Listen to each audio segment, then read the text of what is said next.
Nous allons parler sur le vierge sage et le vierge folle.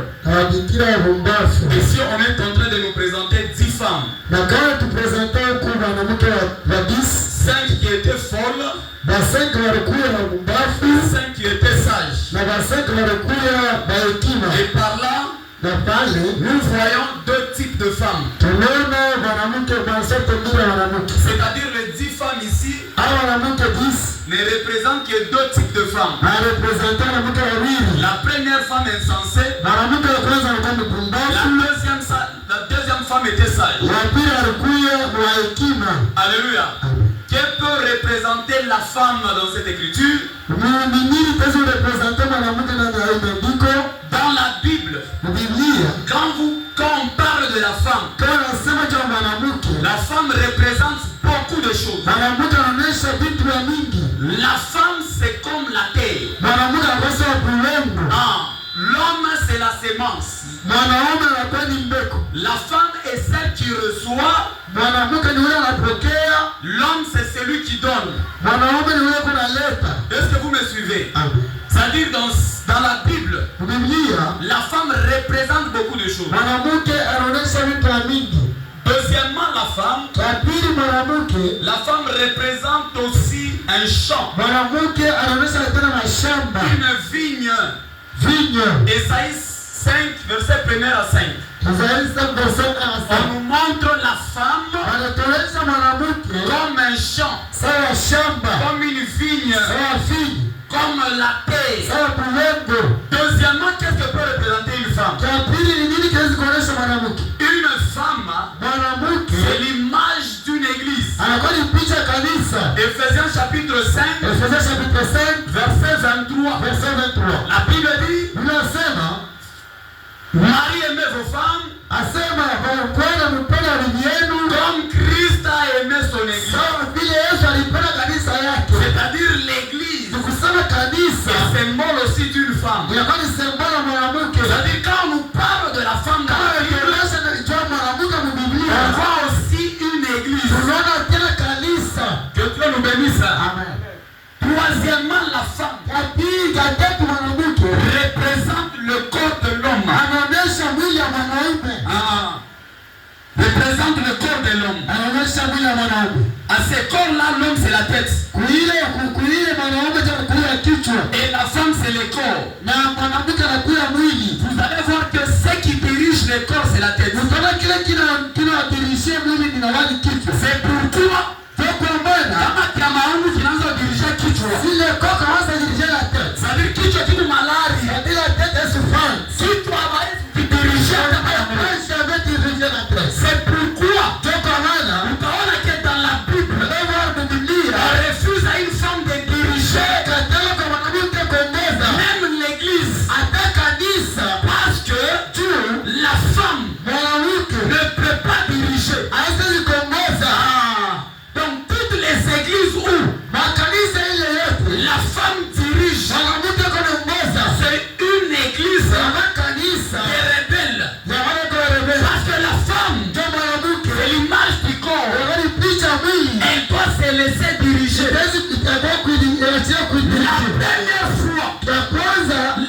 première fois où la femme a voulu diriger, le monde s'est retrouvé dans la perdition. Alléluia. Là je suis en train de parler de Ève.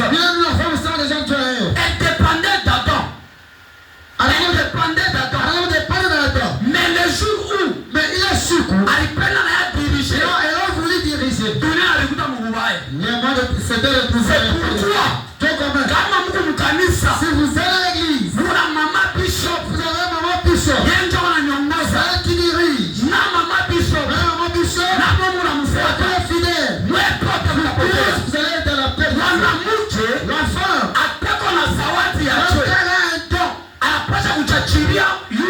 elle va se laisser au-dessus de son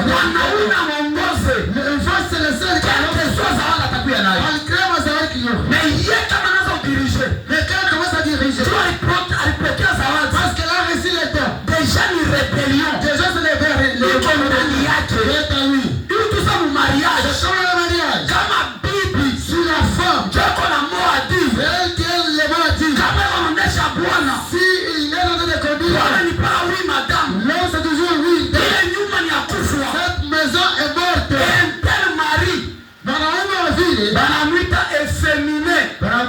féminin.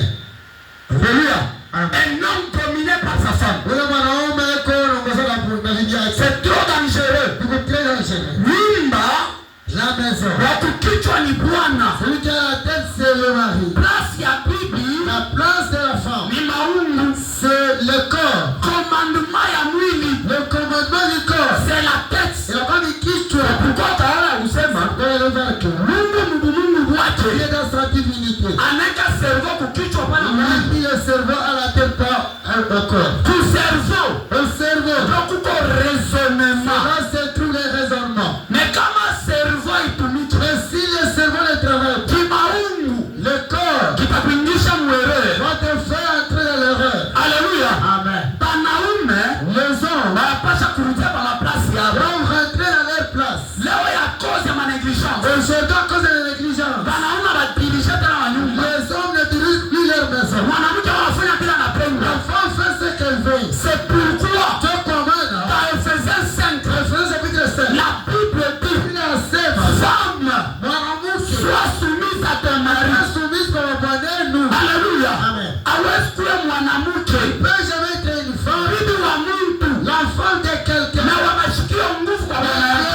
Ce n'est pas normal. Habila normal. Alléluia. Amen. Mwanamke, la femme, mashikio yake, ses oreilles, anapatia leo mbele bwana yake. À son mari. Avapatia hata baba yake. Avant qu'elle donne ça à son père. Hapana wewe mwanamke. Pas ton enfant. Beko na dirige mariage yako. On dirige ton mariage. Kwa babako, à ton père, kwa mamako, ta mère. L'hypothèse, c'est la perdition. Nyumba, la maison, ni bwana. C'est le mari. Kama haumsikie bwana, n'attends pas le mari. Ushapotea dada. Il y a la perdition. Que Dieu le bénisse. Amen. C'est ça l'ordre dans le mariage. C'est l'ordre dans le mariage. Dieu pamoja na kanisa. C'est devant avec l'église. Kanisa ni bibi wa Yesu. C'est l'épouse du Jésus-Christ. Yesu anapasha utawala. Jésus-Christ faut qu'il règne. Yesu anapasha udomine. Qu'il domine. Mungu atusaidie sana. Amen. Nous Matthieu 25.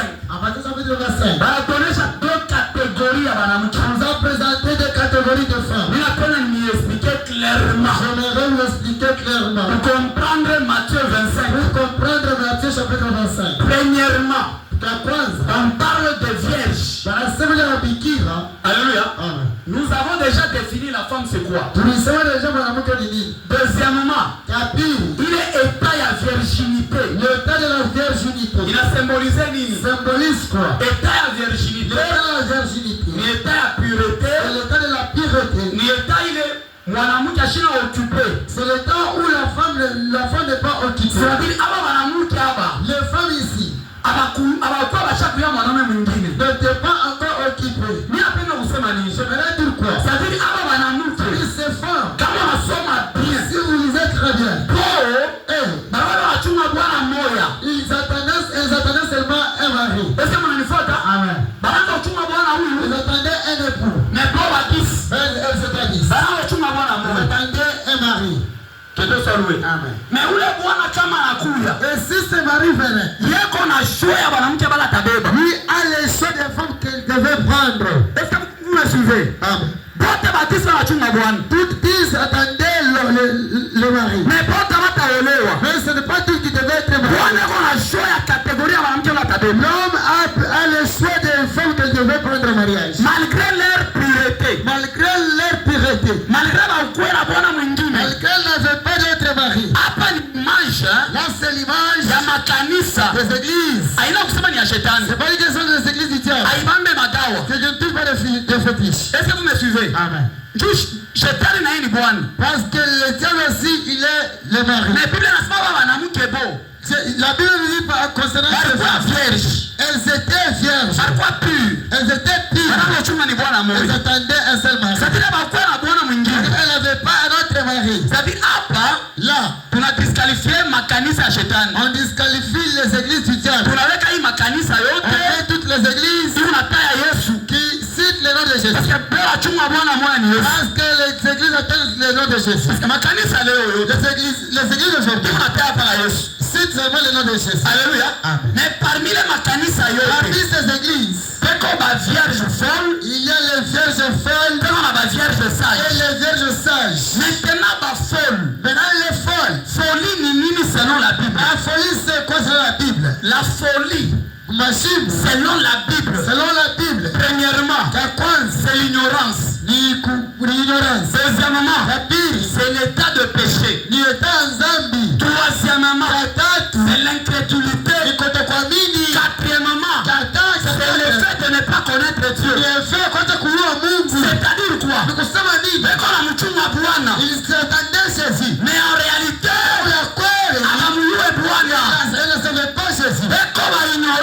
c'est ça la folie. La personne qui disait que je suis Dieu, est-ce que tu connais Jésus? Est-ce que tu vois Jésus? C'est pas parce que tu chantes. C'est pas parce que tu rêves. C'est pas parce que tu prophétises. Est-ce que tu connais Dieu? Alléluia. Amen.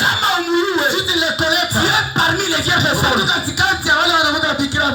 toutes les églises, il y a des vierges folles. Même si une église est dans la vérité, dans ces églises-là, il y a des vierges folles. Alléluia. Amen. Allez voir.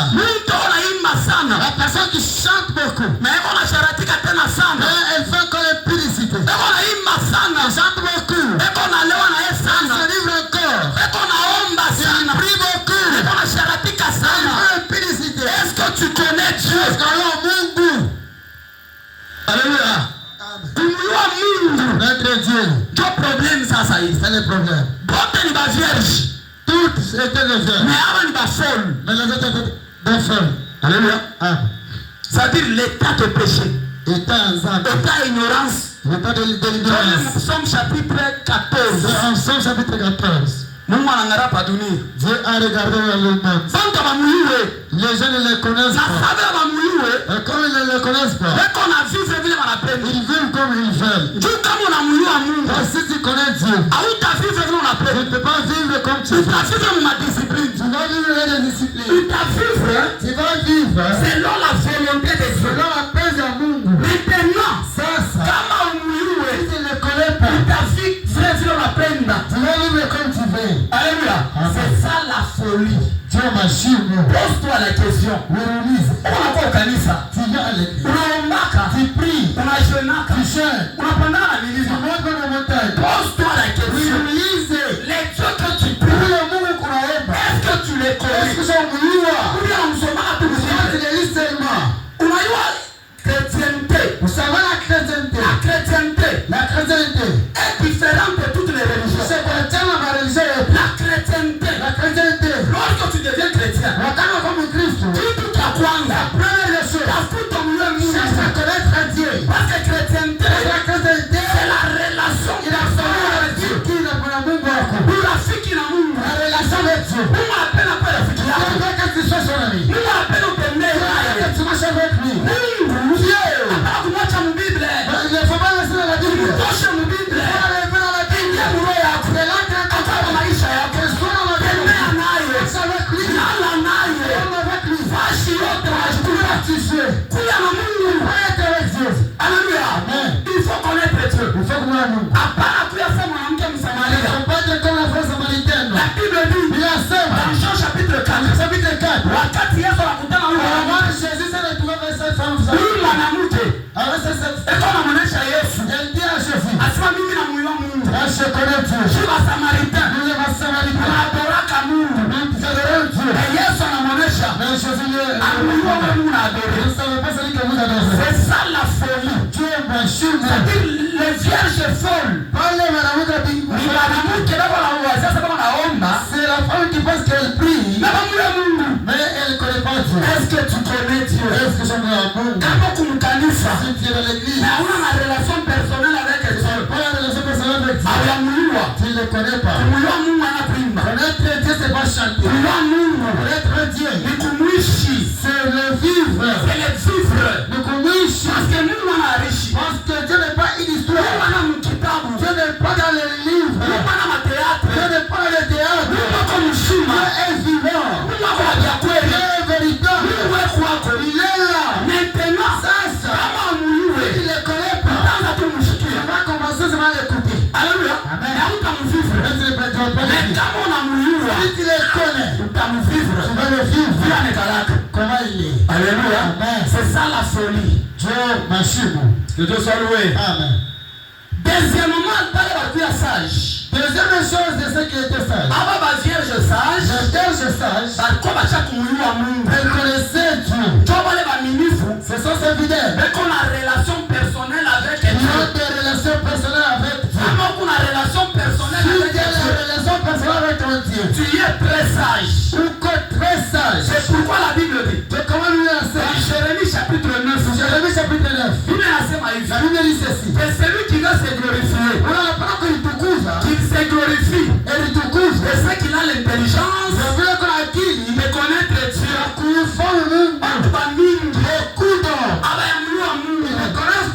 La conséquence. Alléluia. Les jours où tu connais Dieu, la connaissance de ton Dieu va te mettre dans la vie de Dieu. Si tu vas faire la rencontre, ta vie va changer radicalement. Alléluia. Kama tunakutana naye atachanje maisha yako. Mais kama ukutane naye ukiendelea kuja kukanisa, ukiendelea kuomba, tu seras le même. Utakavyokuja mdunia, uliingia mkanisa, tu vas rester le même. Les gens qui ont rencontré Jésus, les gens qui ont rencontré Dieu, comme Jacob, la Bible dit, les jours qu'il a rencontré Dieu, Dieu l'a changé le nom. Il était Jacob, il devient Israël. C'est lui qui a vu Dieu face à face. Alléluia. Jacob signifiait voleur. Mais Israël, un homme béni. C'est-à-dire le jour où tu reçois la connaissance de Dieu, tu deviens un homme béni. La véritable bénédiction, c'est la connaissance de Dieu. Alléluia. Voilà la sagesse. Que Dieu soit loué. Troisièmement, pourquoi ces femmes ici, il y avait celle qui était folle et l'autre sage. Nous avions dit, la folie, c'est l'ignorance. Et ce qui fait que on doit être mon ignorance, c'est la connaissance. Et la connaissance vient de l'instruction. C'est-à-dire, avant la vierge folle, balikuwa ni banamuke abakuya na mafundisho njo ile makanisa. Ce sont les églises.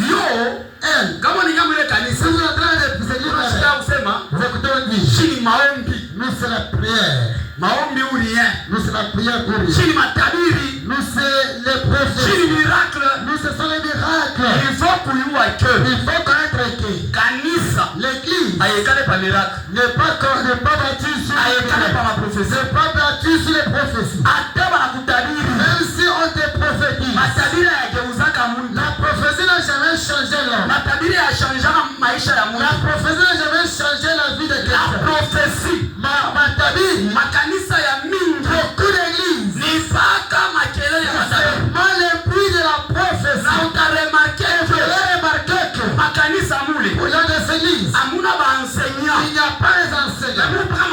Mais il y a quel don? Munekala madega, il y a les dégâts.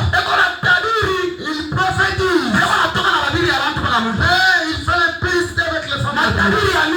Beaucoup de prophètes. Mais il ne respecte pas l'église. Pourquoi?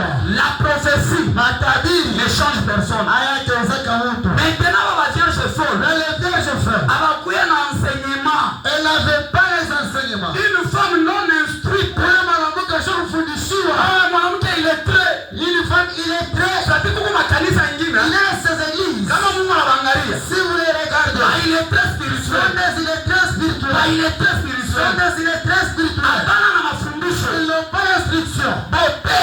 La beauté de l'église, c'est la parole de Dieu. ni neno la Mungu. Ce